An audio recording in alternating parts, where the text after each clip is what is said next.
Adui wa kwanza wa vijana mimi naweza nikasema ni ulevi wa kupindukia, mapombe, sijui mabangi, masigara, kujisahau. Yani kijana unatafuta hela Jumatatu mpaka Ijumaa kwa ajili ya Ijumaa jioni kwenda kutumia hela uliotafuta Jumatatu mpaka Ijumaa. Yani ulivyokuwa una akili, unatafuta hela kwa ajili ya kwenda kupop. Una akili. Alafu kumbuka, adui wa kwanza wa mafanikio ni ulevi wa kupindukia, mapombe, masigara. Ukiwa kama kijana hauna cha kusherehekea kwa maana bado hujafanya chochote. Wewe unaamka Ijumaa hiyo, si Jumamosi, weekend, unasema weekend. Yaani wewe unatafuta hela kwa ajili ya weekend. Ujione kama wewe ni mpumbavu. Hizi si ndio vitu vyenu muhimu? Ndio vitu ambavyo wenyewe mnaviaminia. Haya, mimi naoshia gari. Tena sio gari, naoshia tairi la gari limechafuka. Yaani pombe sio kitu cha muhimu. Kataa pombe mzee baba. Kunywa pombe ndio kidogo, lakini sio kwa kupita kiasi.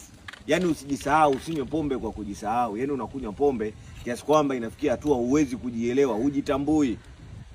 Angalia ndugu zako wameharibikiwa huko mtaani kwenu na mabangi, wameharibikiwa na maunga, wameharibikiwa na mapombe.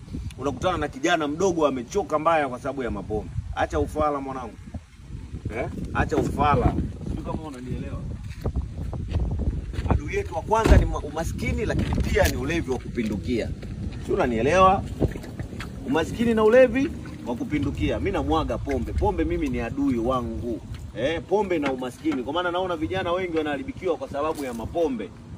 Vijana wengi wanaharibikiwa kwa sababu ya masigara, mabangi, maunga. Mnavuta, mnakula maunga, sijui yaani mnaona kama eti mtu, yaani sasa hivi inakuwa ni maajabu eti ukiona mtu anywe pombe unamshangaa. Wewe unywe pombe? Kwa nini unywe pombe?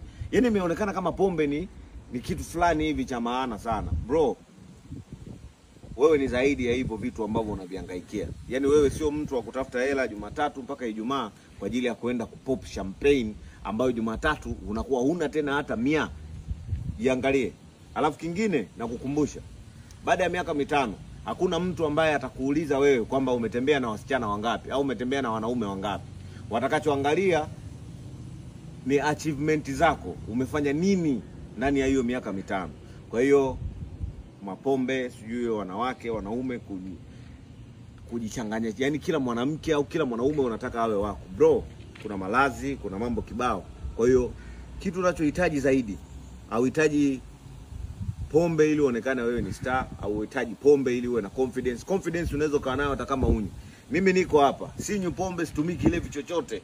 Na wewe nakusii mwanangu, unaweza kukuta mafanikio yako yanakwama kwa sababu wewe mambo yako yakikwama kidogo tu umekimbilia kunywa pombe.